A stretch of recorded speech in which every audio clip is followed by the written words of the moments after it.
राधे राधे मित्रों। तो मित्रों, आप लोग राधा किशन के अपकमिंग एपिसोड में देखेंगे कि मित्रों, वीडियो शुरू करने से पहले अगर आप हमारे चैनल पर नए हैं और अगर अभी तक आप लोगों ने हमारे चैनल को सब्सक्राइब नहीं किया है तो हमारे चैनल को कर लीजिएगा सब्सक्राइब और बेल आइकन को ऑल पे करके प्रेस कर दीजिएगा, जिससे कि हमारी नई वीडियो का नोटिफिकेशन आपको मिल जाए। तो मित्रों, आप लोग देखेंगे कि बलराम दाऊ चिंतित हो रहे होते हैं। कहते हैं इस अरिष्टासुर को गाँव से बाहर निकालने का कोई ना कोई तो मार्ग अवश्य होगा, इससे पूर्व कि वो कान्हा या अन्य किसी को भी हानि पहुंचाने का सोचे भी।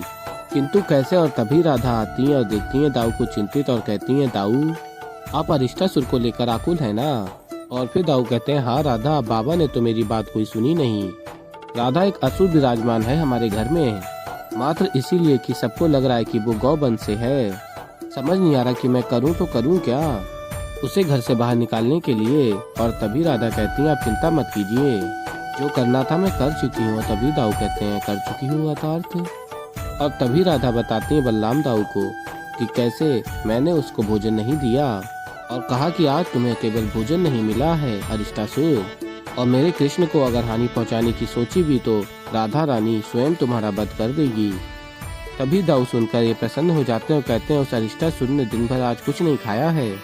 और फिर राधा कहती है, हाँ, और मेरी चेतावनी देने के बाद वो कृष्ण को हानि पहुंचाने की सोचेगा भी नहीं। और फिर दाऊ कहते हैं, ये तो तुमने बहुत अच्छा किया राधा, अब मैं भी ये कार्य करता हूँ, मैं स्वयं जाकर भी उसे चेतावनी देकर आता हूँ, कहीं उसे ऐसा ना लगे कि बाबा की बात के बाद से मैं चुप बैठ जाऊंगा और मेरी ओर से उसे कोई कठिनाई नहीं होगी। और तभी राधा कहती है, नहीं नहीं दाऊ, आप क्यों चेतावनी देंगे, यदि आपने ऐसा किया तो नंद बाबा और क्रोधित हो जाएंगे। और तभी दाऊ कहते, शांत हो जाओ राधा, ऐसा कुछ भी नहीं होगा। बाबा वैसे भी चौपाल पर गए हैं पंचायत के कार्य से, उन्हें कुछ पता नहीं चलेगा, किंतु उस अरिष्टासुर को इसका ज्ञान होना अत्यंत आवश्यक है। मैं सदैव उस पर दृष्टि बनाए हुआ हूँ, बात का भय होना उसके मन में अत्यंत आवश्यक है। और फिर मित्रों, आप लोग आगे देखेंगे कि राधा कहती है, दाऊ कहीं मेरे कारण कोई समस्या में ना फंस जाए, मुझे शीघ्र ही कृष्ण को जाकर बताना होगा, जिससे कि वो दाऊ को रोक ले। और फिर आगे आप लोग देखेंगे, कंस कहता है अपनी पत्नी अस्थि से, किस चीज की प्रतीक्षा कर रही हो, मेरी सफलता और उस कृष्ण के अंत के लिए इस हवन को आरंभ करो।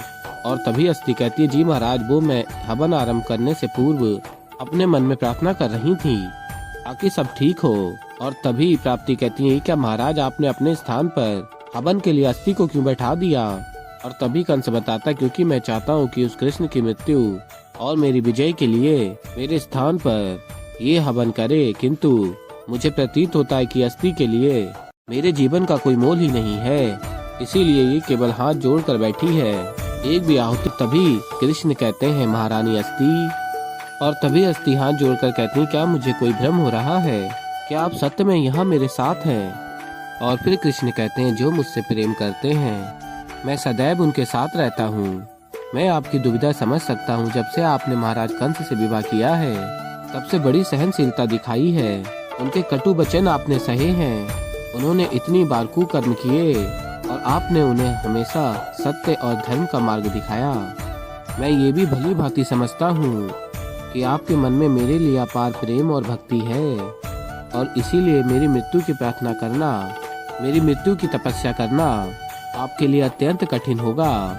इसी गिलानी से आपको मुक्त करना चाहता हूँ, चिंता मत कीजिए, आप केवल अपना कर्म कीजिए। तभी अस्थि कहती है, नहीं श्री कृष्ण, आप भले ही मुझे इसके लिए क्षमा कर दें, किंतु मैं कैसे स्वयं को क्षमा कर पाऊंगी, मैं ये नहीं कर सकती। यदि इस कारण संबंध मुझसे विच्छेद करते हैं महाराज, तो मैं वो पाप सह लूंगी, किंतु मैं आपकी मृत्यु के लिए तपस्या कैसे कर सकती हूँ, मुझसे वो पाप नहीं होगा। और फिर कृष्ण कहते हैं, देखिए, एक बात निश्चित है, या तो महाराज कंस जीवित रहेंगे या तो मैं, और मेरी मृत्यु ना चाहकर आप बस अपने पति की मृत्यु चाह रही हैं।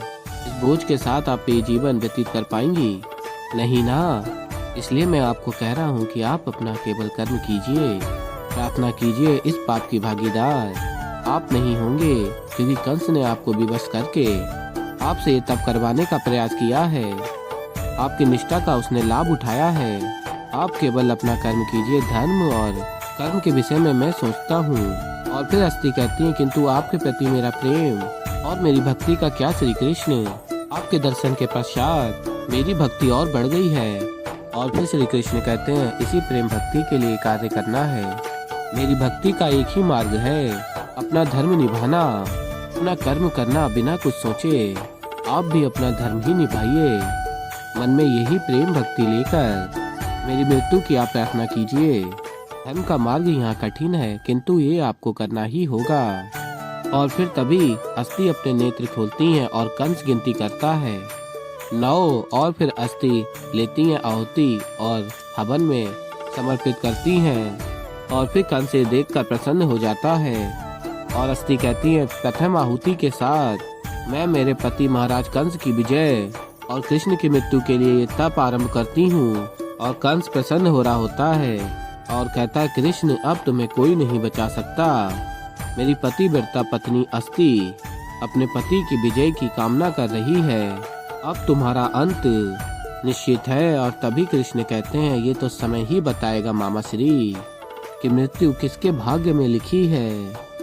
और फिर मित्रों आप लोग आगे देखेंगे कि अरिष्टासुर कहता है राधा और बलराम दोनों को ज्ञात है कि मैं कौन हूँ, इससे पूर्व कि उनकी बात गांव वाले मानकर मुझे यहाँ से बाहर कर दें। मुझे अवसर देखकर कृष्ण का वध करना ही होगा, किंतु कैसे? कृष्ण तो मेरे समक्ष ही नहीं आ रहा, कैसे उसे अपने समीप लाकर उसका वध कर पाऊं?